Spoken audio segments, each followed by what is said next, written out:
YouTubing, huh? Yeah. You YouTubing? Oh yeah.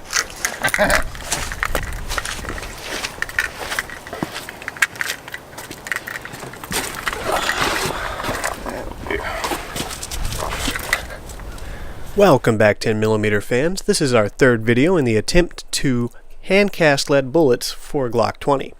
In the first two videos, link in the description, we discovered that the stock Glock barrel, as pretty much known throughout the community, was no good for the lead bullets, whether it was powder coated or not. So in the second video we moved on to a lone wolf barrel which had incredible improvements with the Lee liquid Alox rounds, but still wildly inaccurate with the powder coated rounds. I had concerns that the powder coated rounds, dropping at .401 and then adding the 2 coats of powder, might be too large for this particular barrel, or for both barrels. I guess it didn't matter. So in this video I went ahead and resized the powder coated rounds to .401 and had a dramatic improvement with a very nice group at 25 yards. I had one little concern with one keyhole, but we'll get to that when we get there. Alright, hope you enjoy the video.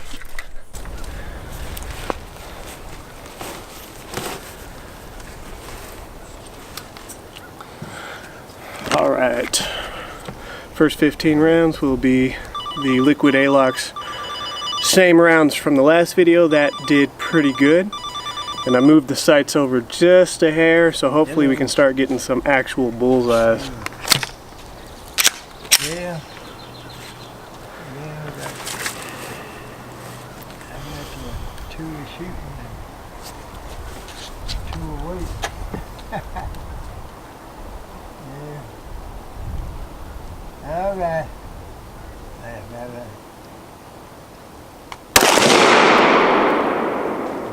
Surprise on that one. See everything's alright. Little high.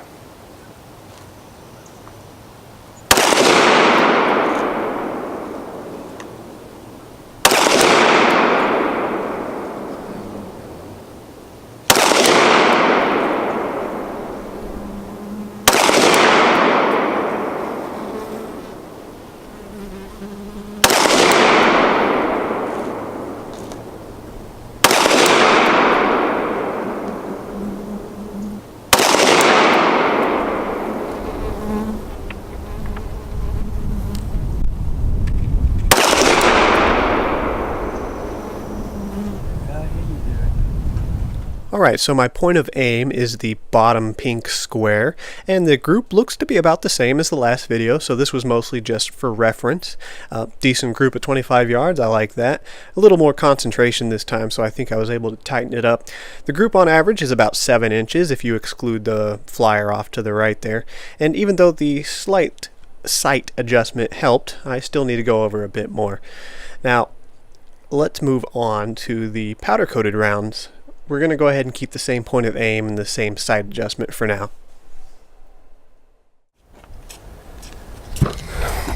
Okay, these are the sized powder coated ones, sized to .401.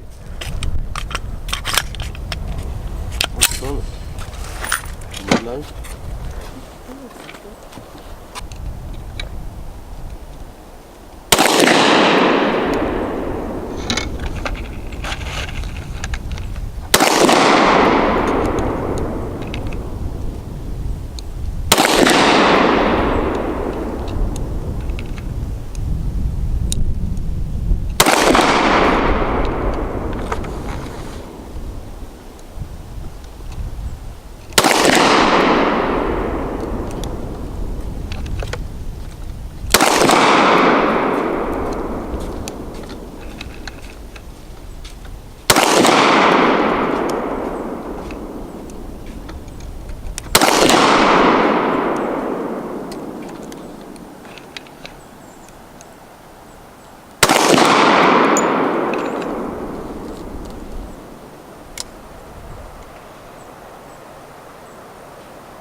So in my previous video, you would have remembered me saying that reloading for the 10mm is full of surprises, both good and bad.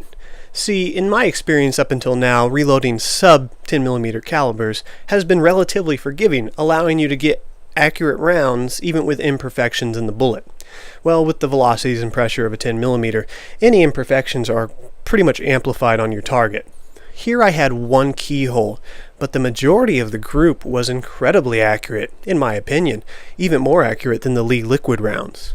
So this tells me immediately that the sizing of the bullets is what made the difference. They were too large, the majority of them.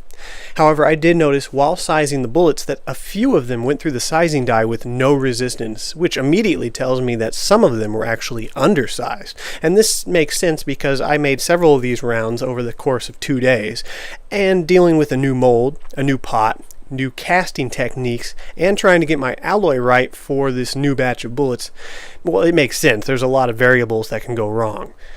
Alright, anytime I feel a round go through the sizing die in the future, I'll simply pull it out if it doesn't have enough resistance, throw it back in the pot, and continue. This should eliminate any keyholes, I hope.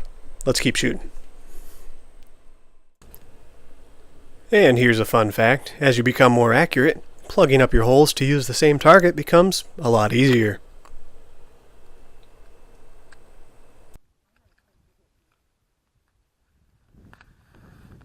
I think you did pretty good. You got to shoot now.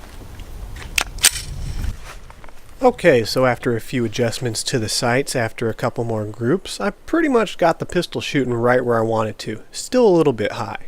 We're going to go ahead and try some rapid fire from the bench without the sandbags.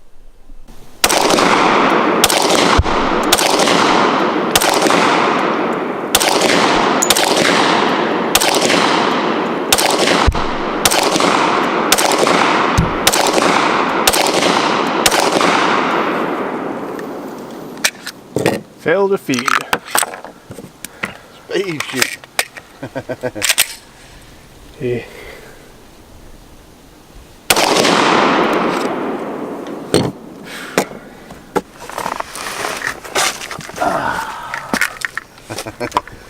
Yeah, trying to get these reloads just right. I should reload. Yeah. Yeah, 10mm. Not cheap to buy. Fun to reload though. Not sure what caused the hang-up, failure to feed. Maybe it's because they are semi-wad cutter bullets or an inaccurate powder charge. The rounds feel consistent, like they've got a good strong pop as well, but who knows. Anyways, as far as the caliber debate goes, well, I think everybody can agree that the 10mm is badass, and at 25 yards rapid fire, looks like I was able to hit man-sized target no problem. Alright, let's move on to some jacketed rounds, just for comparison. Alright, and our last group for you guys today are some bulk jacketed bullets I purchased off Midway. They're just labeled as being bulk target bullets. They're supposed to be sized at .400 for jacketed and plated bullets. I suppose that's normal to have them sized to bore diameter, whereas lead you generally want to be sized slightly over bore diameter. Unfortunately, as I started putting through these rounds through the micrometer, turns out that they're actually a little undersized, and if we've learned anything from the past experience with this caliber, undersized 10mm rounds don't exactly agree. Now, it could also be my load. I'm using essentially the same 5.6 grains of RedDot with these jacketed bullets that I was using with the hand cast bullets. RedDot might not agree with jacketed bullets quite as well. I'll retry these with tight group, but they did not group very well. I was doing a little bit of rapid fire, but even my hand cast bullets did much better than these. And I almost paid the price, putting my GoPro so close to the target. I wasn't expecting this level of inaccuracy, and I could have lost the camera quite easily. Alright.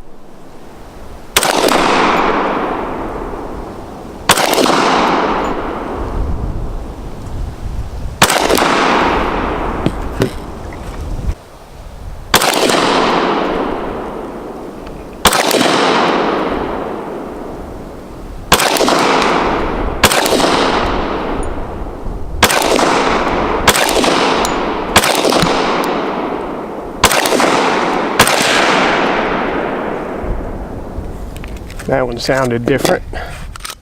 I left this here because this could happen to anyone. This was just an interesting circumstance. See, the shooter at 100 yards shot at the exact same time I fired off that round, and after reviewing the video footage, that's how I was able to determine that. But at the time, through the earmuffs, I couldn't tell. It just sounded like a strange pitch round, so I was checking the barrel just to be careful. And just an interesting situation.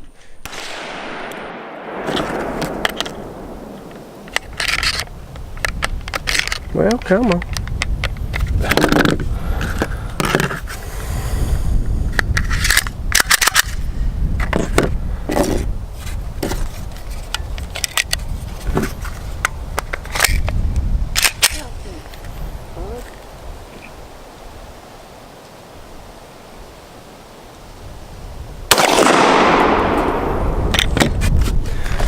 Well, let's go see if we did anything. So the inconsistencies in that round are concerning. I'm sure these would be just fine for doing some drills at close range, but for 25 yards, I'm going to stick with my own hand loads, as they appear to be wildly more consistent. Anyways, I hope you guys enjoyed the video. We'll probably have one more in this series as I'm purchasing a chronograph, so we can find out exactly what velocities we're pushing our rounds out, to see if we can punch them out a little faster maybe for more reliability. Hope you guys enjoyed the video. I'll see you next time.